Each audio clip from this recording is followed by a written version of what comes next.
Могу контр чалгында, анан чалгында бул биринчи жолу болуп атат. Бул биринчи мыйзамдар, бул мыйзам жок болчу бизде. Жаңы мыйзамдар. Мен азыркы мына ушул мыйзамды айтып атам. Биз кароодогу 3-чү мыйзам. Кыргыз Республикасынын улуттук коопсуздук органдары жөнүндө. Бул мыйзам бар болчу да мурда, туурабы? Колдонундагы Бирок жаңы кылып келип атасыздар да, мындай толук түрдө эле жаңы мыйзам катары сунуштап атасыздар, ушуну айтып атам. толуктоолор менен киргизип атам, тактап. Жанда өзгөрүү толуктоолор деп туруп, анан жанагы салыштырмалуу таблицалар менен келиш керек болчу да, ошондо бизге да жеңилирээк болмок. Бар болчу, балдар таратып бересиң, анан экинчи окуудан баарын топтоп,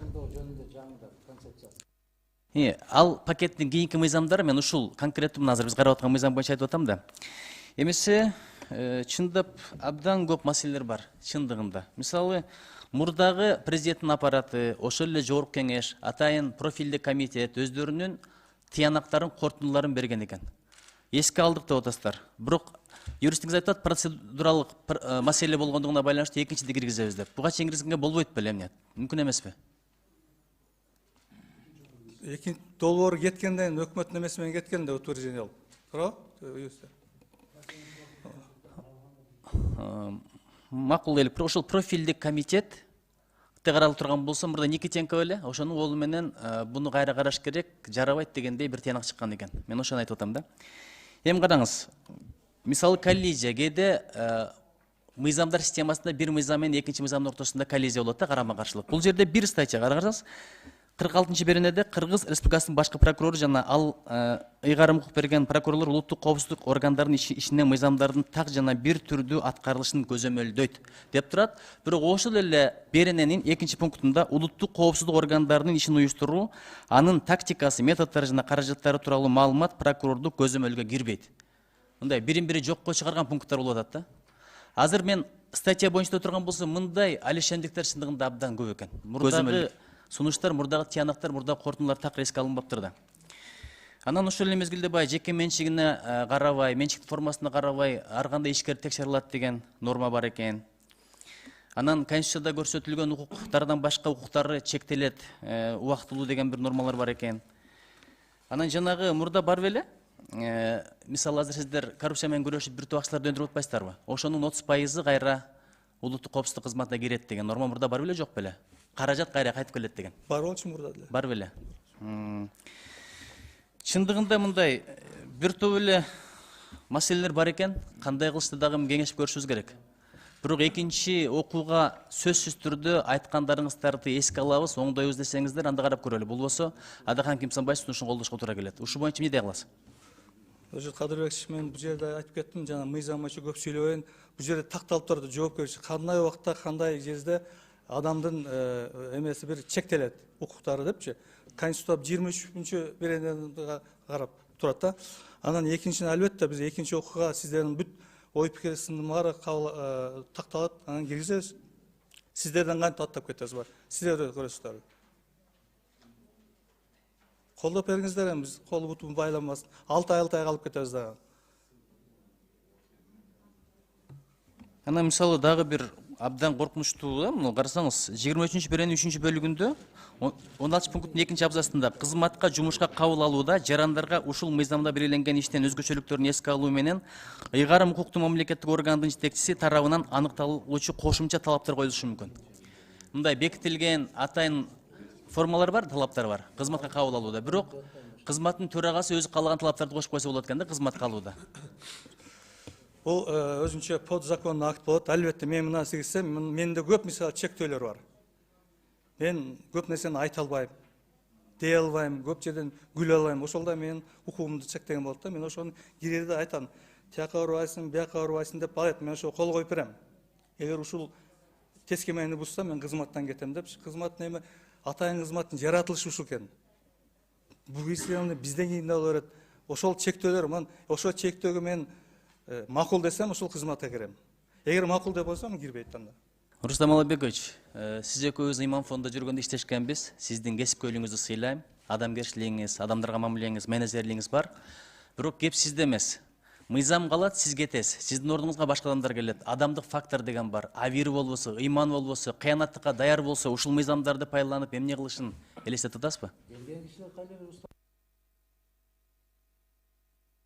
Бул жанагы бүт биздеги тескемен нускаманын баары мыйзамга туура келиш керек.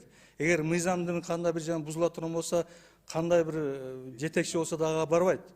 Мыйзамга тууралап калат. Ошого карап. Рахмат чоң.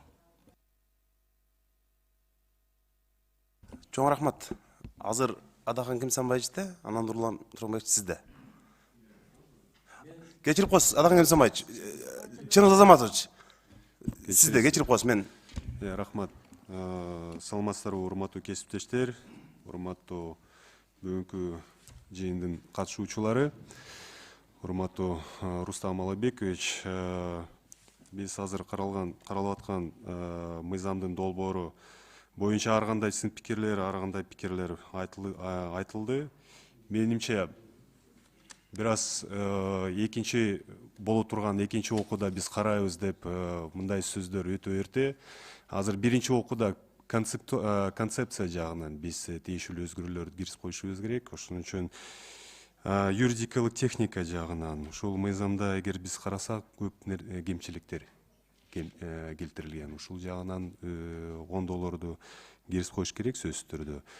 Бирок биринчи окууда биз концепция жагынан менден бир сунушум бар. Жанарбек Коножбекович, биздин комитеттин чечимине тийиштүү сунуш киргизип коюп элеби? Комитет тегерек үстөлдү өткөрүп, концепция жагынан еще дагы доработканы жасап, а так жалпысынан процессти токтобой бар бир биз ушул мыйзамды карашыбыз керек.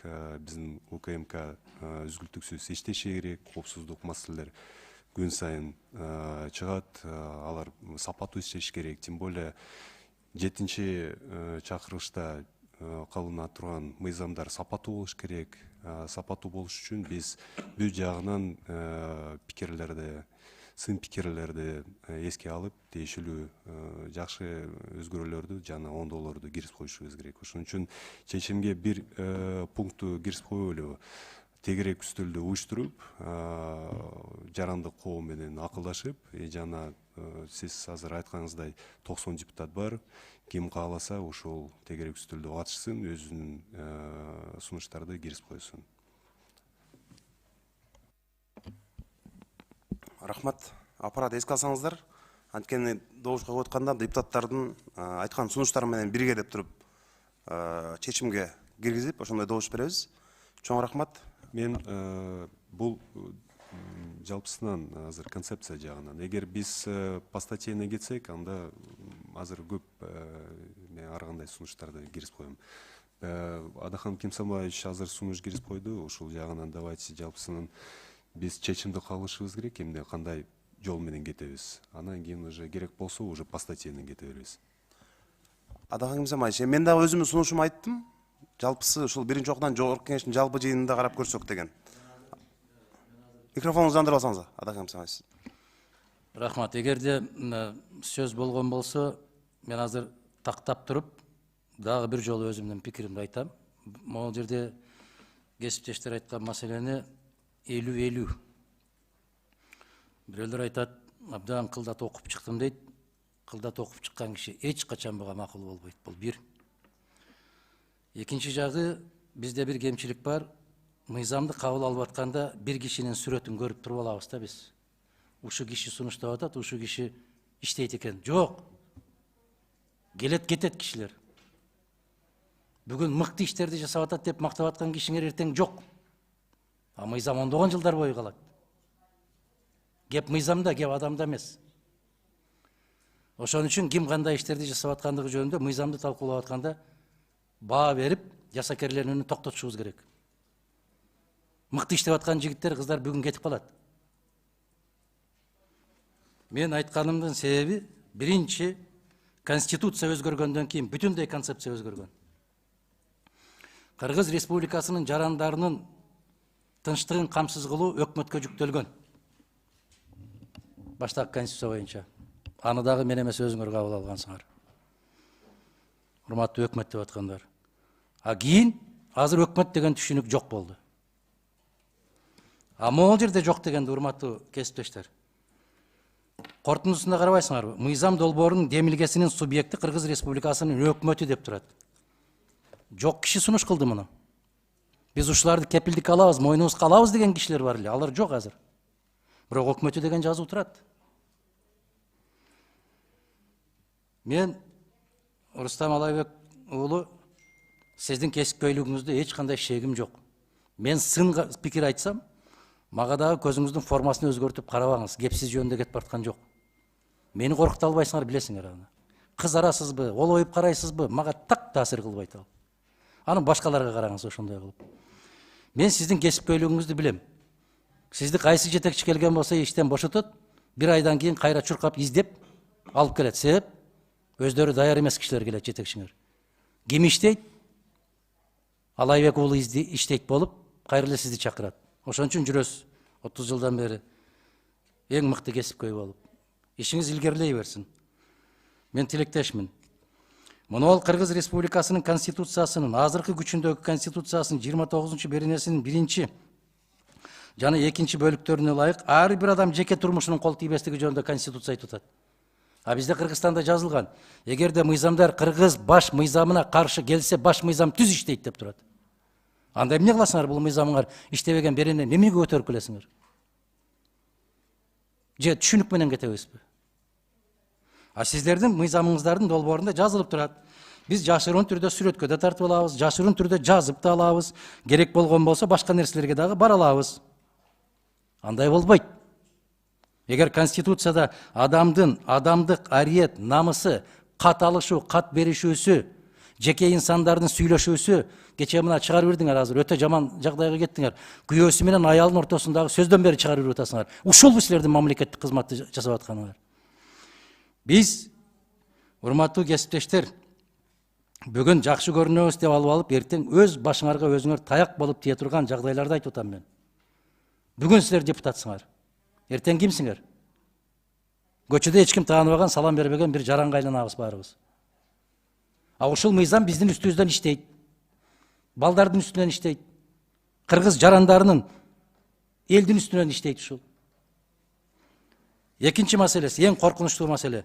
Монол жерде ушул бөлүм башчысы ким экен мен тааныбайт экенмин, Карабекова деген айым жазыптыр. Ушул Карабекованын чыгарган тыянагынын натыйжасында эле өзүңөр эле уялып туруп, кайрадан артка чакырып алсаңар болмок. Уялышыңар керек эле. Ушул тыянактарды чыгаргандан кийин болгондо дагы мына Конституциянын мына караңызчы 115 беренеси боюнча кетип бартат. 3-бөлүгү боюнча. Бул деген бир полицейский мамлекетке айландырып барасыңар деген сөз болуп атат, коркунуч. Рустам мырза, бүгүн сиз иштейсиз, эртең башка киши келет. Сиздин үстүңүздөн иштейт. Ошондуктан Жанар мырза, мен сунушумду момундай деп айтам. Концепциясы башкасы боюнча мейли биздин айтылган сын пикирлер менен Кыргыз Республикасынын Жогорку Кеңешине киргизилсин, бирок киргизилген менен комитет ушундай сунуш беришибиз керек. Баш мыйзамдын өзгөргөндүгүнө байланыштуу мыйзамдын долбоорунун ээси туура кайрадан өкмөткө бербей комитетке калсын. Мыйзам долбоору комитеттин карамагында калып, экинчи окууга комитет даярдаш керек муну. Жалпы жарандык коом менен бирге. Мына ошондо менимче максатка ылайык болот. Эгер биз артка кайтарып жиберген болсок, 6 ай деп атасыңар, 3,5 жыл иштебеген мыйзам менен иштешип аткандан кийин 6 айда бирдеме болуп кетмек беле. Бирок көпчүлүк айтып аткандан кийин макул, токтотолу, биринчи окуудан деле кабыл албай, жалпы концепциясынын негизинен кабыл алып туруп, калган мыйзамдын бүтүндөй долбоорлорун комитетке тапшырыңыз. Өзүңүздүн биз парламенттен сураналы. Мыйзамдын ээси комитет болуп калсын дагы, анан көп тараптуу комиссиянын негизинде кайрадан иштелип чыксын деген чечим кабыл алсак, менимче максатка ылайык болот. Рахмат. Туура. Урматтуу депутаттар, могу Адахан Кимсамаевичтин сөзүнөн кийин менимче туура эле болду окшойт. Баарыбыз эле бир пикирге келдик. Регламент боюнча биринчи окуудан кийин бардык мыйзам долбоорлорун автоматтык түрдө комитет жооптуу болуп эсептелет. Ошондуктан азыр менимче суроо жоопторду кыскартып, эгер туура көрсөңөр, албетте өзүңүздөрдүн чечимиңиздер. Биринчи окууда концепциясын колдоп берип, анан Жогорку Кеңештин жалпы жыйынында талкуулап туруп, экинчи окуудан комитет кенен отурсак. Чыңгыз Азаматович да ошондой айтты. Адахан Кимсанбаевич дагы сунуш берди. Нурлан Тургунбекович. Рахмат. Эми бул жерде албетте жанагы бардык мыйзамдар баш мыйзамга каршы келбеш керек деген түшүнүк да эреже да бардыгы бар. Бирок тилекке каршы көпчүлүк учурда атайын мыйзамдар баш мыйзамга каршы келген учурлар аябай көп. Бул жашоодо бардык мыйзамдар зарыл же болбосо маанилүү деп эсептелбеш керек да. Бардык мыйзам маанилүү. Бардык мыйзам зарыл. Бирок анткени менен мына ушул жана сын пикирлердин көпчүлүгү туура айтылды. Эми ошонун бардыгын жанагы жалпы жыйынга алып чыкканда биринчи окууда сөзсүз айтылыш керек мунун баары. Сиздер да ошол боюнча карап биргеликте жанагы айтылып аткан кемчиликтердин баарын жоюшубуз керек да. Анан эң башкысы ошол 4 жыл болобу 2 жыл болобу ошо токтоп калганда эмес, биз алдыга карай жылышыбыз керек. Туура Адахан Кимсанбаевич, сиз туура түшүнүп, туура неметип атасыз. Муну биз жылдырышыбыз керек да, жылбаган мыйзамды жылдырышыбыз керек. Бул иштеш керек, жаңыланып иштеш керек. Ошон үчүн добушка коюп эле жанагы айтылган сунуштардын негизинде корутунду кылып кое берсек болот деп ойлойм. Рахмат. Чоң рахмат. Урматтуу депутаттар, урматтуу Руслан Малайбекович, мына депутаттардын сын пикирин, кооптонуусун уктуңуз, ага толук негиз бар. Чын эле мына мен айтам, мен да өзүм дагы аягында сөз сүйлөйүн деп аткам, бирок депутаттар айтып өттү. Экинчи окууга абдан мындай толук негиз чогуу бир столго отуруп баарын өзгөртүшүбүз керек. Элге каршы мындай бул мыйзам иштебей тургандай кылып анан өткөрүшүбүз керек деп ойлойм.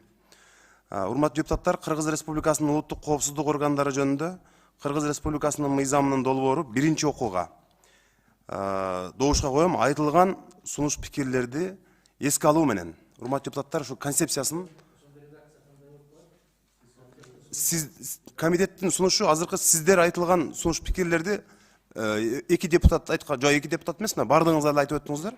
Ошол сунуштарды эске алуу менен алып чыгабыз дагы. Анан экинчи окууда автоматтык түрдө биз комитет жоопкерчиликке алабыз. Редакцияга эми биринчи окууда деп добушка коем да, Адахан Кимсанбаевич. Комитеттин чечиминин редакциясын окуп койсоңуз, кандай болуп Комитеттин чечиминин билгизебиз. редакциясын азыр биз бир аз өзгөртүп атпайбызбы анычы? Аны Ошондо биз өзгөртүп атабыз. Комитеттин чечими, корутундусу. Кыргыз Республикасынын улуттук коопсуздук органдары жөнүндө мыйзам долбоорунун концепциясы жактырылсын жана Кыргыз Республикасынын жогорку кеңешине биринчи окууда кабыл алуу сунушталсын. жок. Анда мындай кылыңыз. Анда мындай кылыңыз, токтоп туруңуз. Концепциясы негиз катарында кабыл алынсын, жактырылсын эмес. Сиз сунушуңузду айтсаңыз, ошону добушка коем. Мен айтып атам. Ооба. Негиз катарында кабыл алынсын. Биринчи пункт. Экинчи пункт момундай деп кабыл алынат. Кыргыз Республикасынын жогорку кеңешинен ушул мыйзамдарды баш мыйзамга шайкеш келтирүү, иштеп чыгуу милдети тийиштүү комитетке жүктөлсүн. Мына ушул чечимди колдоп берүү жагы жогорку кеңештен суралсын. Мына ошондо толук кандуу болот дагы. Комитетке тапшырылат. Комитет анан шашпай отуруп алып, бардык беренелери боюнча иштеп чыгат. Бирок биринчи окууда кабыл алуу сунушталсын деп мен чечимге коюшум керек, Адахан Кимсанбаевич. Жогорку кеңештин жыйынына алып чыгыш үчүн биринчи окууда кабыл алуу сөзсүз сунушталат. Бирок биринчи окуудан карап туруп, анан ошол жерде чечимди кабыл алалы биз экинчи окууга өткөнгө чейин. Биринчи окуу режиминде негизинен жактырылсын деп койсок болот биз. Негиз катары кабыл алынсын десек. Негиз катары кабыл алынсын деп. Ооба. Да. Андан кийин, эгер биз ушул дээрлик концепциясын жактыргандан кийин, баягы ичиндеги мыйзамдын ар бир беренелери боюнча иштеп чыгып, жана өзгөртүү түзөтүүлөрдү киргизүү бул комитеттин мойнуна жүктөлүшү керек. Туура. Кыргыз Республикасынын улуттук коопсуздук органдары жөнүндө мыйзам долбоорунун концепциясы биринчи окууда негиз катары жактырылсын жана Кыргыз Республикасынын жогорку кеңешине биринчи окууда кабыл алуу сунушталсын. Мына ушинтип добушка коюн, урматтуу депутаттар. Ким макул? Жок, айтылган сунуштарды эске алуу менен дегенде ичине кирет. Азыр аппарат бизге жазып берет. Биз ошону менен жогорку кеңешке алып чыгабыз. Урматтуу депутаттар, ким макул? Азыр кечирип коебуз. Чыңгыз мырзанын айтканы өтө маанилүү да, абдан маанилүү. Неге? Себеп биз мамлекетчил инсандар катарында бир көз караш менен карайбыз. Жарандык коом башка көз менен карайт. Жарандык коомдун позициясы такыр башкачараак болот. Ошондуктан Чыңгыз мырзанын айтып аткандыгын сөзсүз түрдө жазуу жүзүндө киргизишибиз керек дагы.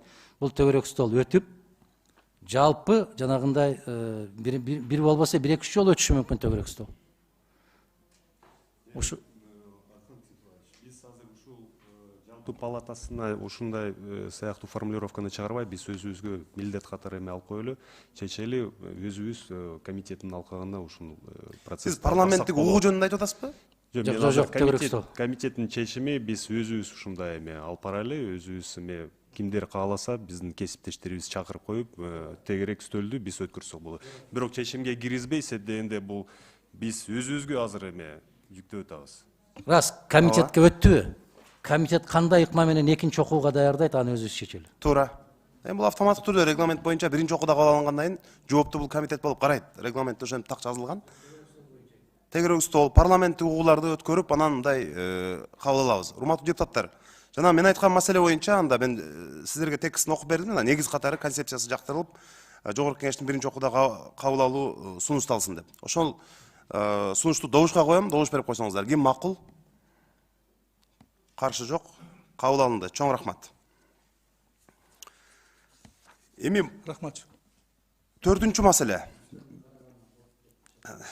4-үнчү маселе, урматтуу депутаттар. Биз эми бардын чогуу алып чыгабыз да жогорку кеңешке ирети менен. Ошондуктан эми 4-үнчү маселеге да өзүнчө добуш беришибиз керек болот. Чалгындоо жана контур чалгындоо ишинин маселелери боюнча Кыргыз Республикасынын айрым мыйзам актыларына өзгөртүүлөрдү киргизүү жөнүндө Кыргыз Республикасынын мыйзамынын долбоору. Бул мыйзам долбоору дагы биринчи окууга киргизилип атат. Демилгечи министрлер кабинети, баяндамачы Улуттук коопсуздук мамлекеттик комитетинин төрагасынын орун басары Мамасадыков Рустам Алайбекович. Туура, баарын эле ошентпейлиби Адан Камсанбаевич? Баарын эле, ар бирине токтолуп отурганын кереги жок. Ошондо сиздер айтсаңыздар, жөндүү болот да. Чоң рахмат. Урматтуу депутаттар, мына аталган мыйзам долбоорундагы биринчи окууда концепциясын негиз катары кабыл алып, жогорку кеңештин жыйынына чыгаруу жөнүндө маселени добушка коем. Ким макул? Макул, каршы жок, кабыл алынды. Ошондой эле мына 5-чи маселе, контур чалгындоо иши жөнүндө.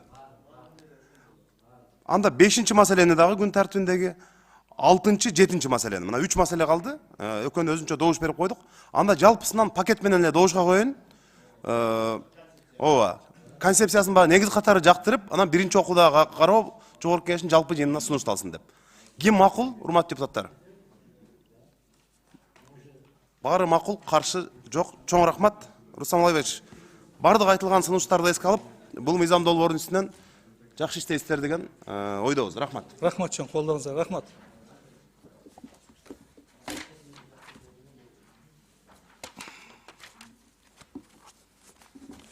Урматтуу депутаттар, сиздерге таратылып берилген мына 8-чи маселени көңүл буруп койсоңуздар. Парламенттер аралык жана эл аралык уюмдарда туруктуу депутаттык делегациялардын курамдарын жана чет өлкөлөрдүн парламенттери менен кызматташтык боюнча парламенттер аралык комиссиялардын кыргыз тарабынын курамдарын түзүү боюнча Кыргыз Республикасынын жогорку кеңешинин токтомдорунун долбоору. Демилгечи биздин комитет сиздердин алдыңыздарга баары таратылып берилген. Депутаттык достук группаларга бардыгы биз фракцияларга кат жолдогонбуз. Ар бир фракция өзүнүн мүчөсү, кайсы депутаттык топко мүчө болорун сунуштаган кат жүзүндө биз ошону биздин мына бөлүм ошол фракция лидерлери ар бир фракция сунуштаган боюнча ирети менен бөлүштүрүп койду. Бул жерде менимче башка көп маселе жок болуш керек, анткени ушул жогорку кеңештин токтомунун долбоору менен таанышып, эгерде кандайдыр бир суроо болсо, сиздер Боюнча сөз болот же топтор боюнча? Достук топтор. Биз ушул эки маселени тең карайбыз. Эки маселени. Биринчи, депутаттык жанагы достук топтор боюнча. Менимче ошол жөнүндө талаш көп болбосо керек, анткени ал бардыгы ошо кат аркылуу фракциялар бөлүштүрүп берилген. Анан мен айтып коюшум керек, депутаттык топтордун мүчө болуп кирген депутаттардын тизмелери сиздерге баары таратылып берилди мына бөлүм аркылуу. Ошол жерден ошол депутаттык топко мүчө болуп кирген депутаттар өздөрү ошол группанын башчысын өздөрү шайлашат. Өздөрү шайлап баарын макулбуз деп кол койдуруп келгенден кийин биз албетте комитетте карап бекитип беребиз. Бирок биз азыр курамын бекитип коюшубуз керек деп ойлойм. Урматтуу депутаттар, Нуржигит Кадырбекович. Бул эми кеңешип кескен бармак урбайт дейт. Расмий каттарды алдык. Фракция мисалы биз кеңештик. Кайсыл топко ким кирет депчи. Менимче бардык эле фракциялар ушул жол менен кетти. Ошон үчүн кеңешип кесилгенден кийин, менимче чечилгенден кийин эч кандай өзгөр толуктар болбойт эле болуш керек. Менимче түңүнөн эле кабыл алып коюш керек деп эсептейм. Чоң рахмат. Жанар Кубаныч. Нурлан Тургунбекович, Атаң Замайчы, каршы эмессиздерби депутаттык топторго мүчөлөр боюнча? Анда добушка коем, урматтуу депутаттар, ким макул? Каршы жок. Чоң рахмат. Парламентаралык жанагы комиссиялар жөнүндө карап чыктыңыздар да, делегациялар боюнча. Туруктуу депутаттар делегациялар боюнча. Ал боюнча деле ушундай эле ойдосуздар, урматтуу депутаттар. Анда аны дагы өзүнчө добушка коюп коюн. Ким макул? Каршы жок. Чоң рахмат.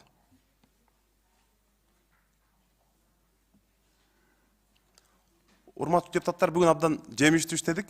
Ушуну менен бүгүнкү комитеттин жыйыны аяктады. Барыңыздарга, ишиңиздерге ийгилик каалайм. Чоң рахмат.